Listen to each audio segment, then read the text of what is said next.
अस्सलाम वालेकुम स्टूडेंट। आज हमारा न्यू चैप्टर स्टार्ट कर रहे हैं। चैप्टर का नाम है कोलिजन, चैप्टर नंबर 7 है ये चैप्टर आपका। और आज पहला टॉपिक है, कुछ डेफिनेशंस हैं। डेफिनेशन क्या है जी? What is collision? कोलिजन क्या होती है, और साथ वो पूछ रहा है डिस्कस इस इट्स डिफरेंट टाइप्स, और इसकी हमने मुख्तलिफ टाइप्स को ना डिस्कस करना है। तो देखें, सबसे पहले क्या है कोलिजन का जो लफ्ज़ी मतलब है, इसको हम कहते हैं टकराना, दो चीज़ों को आपस में टकराओ। तो क्या होगा देखें, the process is called collision when body collide with another body. कि कोलिजन एक प्रोसेस का नाम है जिसके अंदर एक बॉडी जो है वो टकराती है किसी दूसरी बॉडी से। ये डेफिनेशन हो जाएगी कोलिजन की। The collision has two types. Collision की दो टाइप्स हैं, नंबर 1 इलास्टिक और नंबर 2 इलास्टिक कोलिजन। ठीक हो गया। अब इनकी डेफिनेशन क्या है? इलास्टिक कोलिजन क्या होती है? असल में दो चीज़ें, ये आप लोग पार्ट 1 की फिजिक्स में पढ़ चुके हो, पार्ट 1 एफएससी। इलास्टिक कोलिजन क्या होती है? The collision in which kinetic energy and momentum are is conserve. Elastic collision एक ऐसी कोलिजन होती है जिसके अंदर काइनेटिक एनर्जी और मोमेंटम दोनों कंजर्व हो जाएं। The basic condition, elastic collision की जो बेसिक कंडीशंस हैं वो क्या हैं? टोटल मोमेंटम बिफोर कोलिजन ये इक्वल होना चाहिए टोटल मोमेंटम आफ्टर कोलिजन के। इसी तरह total kinetic energy before collision, इसको इक्वल होना चाहिए total kinetic energy after collision. Collision का किसके दरमियान कोलिजन? देखें कुछ ऐसे है कि फर्ज करें हमारे पास दो ऑब्जेक्ट्स हैं, कुछ ऐसे है। एक बॉडी है, इसका मास है m1, इसकी वेलोसिटी है v1, ये इस तरफ को मूव कर रही है। दूसरी बॉडी है, इसका मास है m2, इसकी वेलोसिटी है v2, ये भी इधर को मूव कर रही है। यहाँ पर मैं कहता हूँ कि v1 जो है वो थोड़ी सी बड़ी है किससे? v2 से। दोनों आपस में टकराती हैं, टकराने के बाद ये सेपरेट होती हैं। सेपरेट होने के बाद b, अगर इनका जो मोमेंटम है वो सेम रहे, इनका मोमेंटम क्या रहे? सेम। टकराने के बाद भी मोमेंटम कंजर्व हो गया। इसी तरह अगर मैं यहाँ से एक बॉडी को फेंकता हूँ डाउनवर्ड ज़मीन पर, ये बॉडी यहाँ टकराती है, टकराने के बाद दोबारा यहाँ पर पहुँच जाती है, यहाँ पर फिर टकराती है, टकराने के बाद दोबारा यहाँ पर पहुँच जाती है। इसका मतलब है कि यहाँ पर इसकी काइनेटिक एनर्जी बार बार क्या हो रही है? कंजर्व हो रही है। तो इस तरह की जो कोलिजन है उसको हम क्या बोलते हैं? इलास्टिक। ठीक, एमसीक्यूज में आ सकता है या शॉर्ट क्वेश्चन में आ सकता है कि what are the condition for elastic collision. तो इलास्टिक कोलिजन के लिए दो कंडीशंस हैं। नंबर 1, कोलिजन से पहले का मोमेंटम और कोलिजन के बाद का मोमेंटम सेम होना चाहिए। कोलिजन से पहले की काइनेटिक एनर्जी और कोलिजन के बाद की जो काइनेटिक एनर्जी है वो भी सेम होनी चाहिए। ठीक, उसके बाद आ रहा है इनइलास्टिक कोलिजन क्या होती है? एक चीज़ याद रखनी है कि जो मोमेंटम है वो दोनों तरह की कोलिजन में कंजर्व होगा, लेकिन काइनेटिक एनर्जी इलास्टिक कोलिजन में तो कंजर्व होगी लेकिन इनइलास्टिक में कंजर्व नहीं होगी। तो ये देखें definition, the collision in which kinetic energy is not conserve but momentum is conserve is called inelastic collision. For example, the collision is inelastic when A bullet is fire into the block of would. ठीक है, ये इसकी example है कि जब एक गोली को फायर किया जाए किस पर? एक वुड के ब्लॉक के ऊपर। ठीक, उसके बाद कुछ डेफिनेशंस और हैं। वैसे तो दो इसकी टाइप्स पूरी हो गई। डायरेक्ट कोलिजन क्या होती है? The collision is called direct collision. Collision को डायरेक्ट कोलिजन कहा जाएगा when direction of the motion of the two colliding body is along the common normal at the point of contact. इसका क्या मतलब है? देखें, ये देखें ये एक बॉल है, इसका मास है m1, दूसरी बॉल है, इसका मास है m2, इसकी वेलोसिटी है v1, इसकी वेलोसिटी है v2। दोनों मूव कर रहे हैं स्ट्रेट लाइन में, सीधी एक ही तरफ, दोनों कोलाइड करते हैं।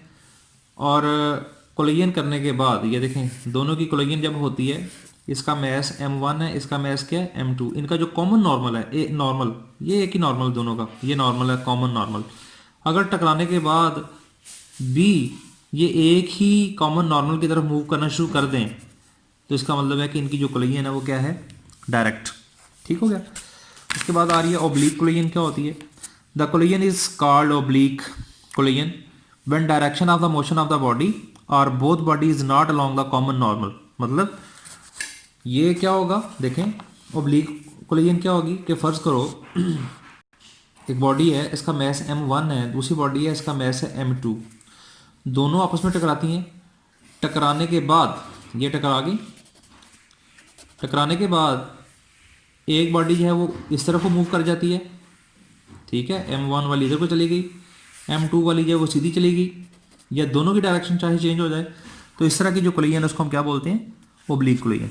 अंडरस्टैंड? ये तो कुछ डेफिनेशन हो गई। अब हमारा जो लॉन्ग क्वेश्चन आ रहा है पेपर में वो क्या है देखें क्या है, कह रहा है what is linear momentum. Linear momentum क्या होता है, और हमने इम्पल्स भी बताना है, what is impulse. Linear momentum और इम्पल्स आप पढ़ के आ चुके हो एफएससी पार्ट 1 की फिजिक्स में। हाउ बोथ आर रिलेटेड, दोनों का आपस में रिलेशन हमने फाइंड आउट करना है, किसका, इम्पल्स का और लीनियर मोमेंटम का, ठीक है। तो एक चीज़ याद रखें कि आप लोगों ने छोटी क्लासेस के अंदर पढ़ा हुआ है कि rate of change of momentum जो है वो अप्लाइड फोर्स के बराबर होता है। किसके बराबर होता है? Applied force. यही प्रूव करना हमने यहाँ पर, rate of change of momentum is equal to applied force. देखें पहले हम लीनियर मोमेंटम की डेफिनेशन करते हैं। The product of mass of a body and its velocity is called linear momentum. किसी बॉडी का मास और उसकी वेलोसिटी का जो प्रोडक्ट है वो लीनियर मोमेंटम कहलाता है, एंड डिनोटेड बाय पी, और इसको हम पी से रिप्रेजेंट करते हैं। It is a vector quantity, ये एक वेक्टर क्वांटिटी है। The SI unit of linear momentum is called Newton second. इसका जो एसआई यूनिट है उसको हम क्या बोलते हैं, उसको हम कहते हैं न्यूटन सेकंड होता है। ठीक हो गया। उसके बाद इसका यूनिट कैसे निकलेगा, देखें आपको पता है, अभी मैंने आपको बताया कि जो P है लीनियर मोमेंटम ये बराबर होता है mv के, और मैंने आपको बताया कि जो लीनियर मोमेंटम है वो एक वेक्टर क्वांटिटी है। तो यूनिट ऑफ P फाइंड करना हो तो इसका यूनिट क्या उसने बताया, न्यूटन सेकंड, ये इसका यूनिट होगा। यहाँ से हम इसको वेरीफाई कर सकते हैं। अंडरस्टैंड? ये यूनिट हो गया, ये एक वेक्टर क्वांटिटी है। अब हमने साबित क्या करना है, हमने इम्पल्स के बारे में बताना है और ये बताना है कि इम्पल्स में और मोमेंटम में जो रिलेशन है वो क्या है। हमने छोटी क्लासेस में पढ़ा है, क्या पढ़ा है भला, कि the rate of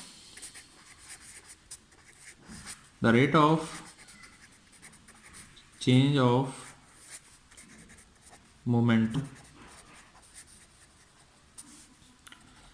is equal to applied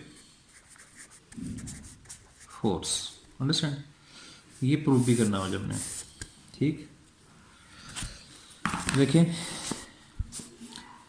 consider a force act on a body, कहता फर्स्ट को एक फोर्स एफ है वो किसी बॉडी पर अमल कर रही है at time t1 and at उसका एंड होता है किसका, टाइम t2 पर।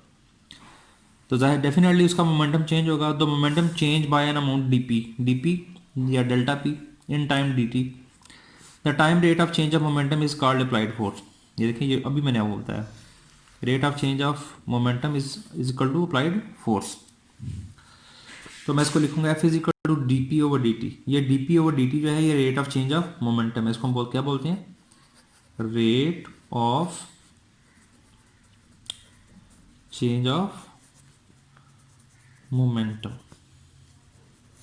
ठीक है, तो यहाँ से डी पी को उधर रहने दें, इसको उठा के दूसरे ले जाएं, डी पी इक्वल टू आ जाएगा एफ डी टी। इंटीग्रेट करते हैं बोथ साइड्स। इंटीग्रेशन में जो लिखा हुआ है, इसने लिखा हुआ है, ये देखें ये वाला साइन है इंटीग्रल, ये लिखा हुआ है P I initial momentum, P F final momentum, और साथ उसने क्या लिखा हुआ है, डी पी, ये जो चीज़ है। और यहाँ पर लिखा हुआ है एफ डी टी, इसको इसने इंटीग्रेट किया है, लिमिट लगाई है इसके ऊपर, टी आई से लेकर टी एफ तक। टी आई जो है ये इनिशियल टाइम है, टी एफ जो है वो फाइनल टाइम है।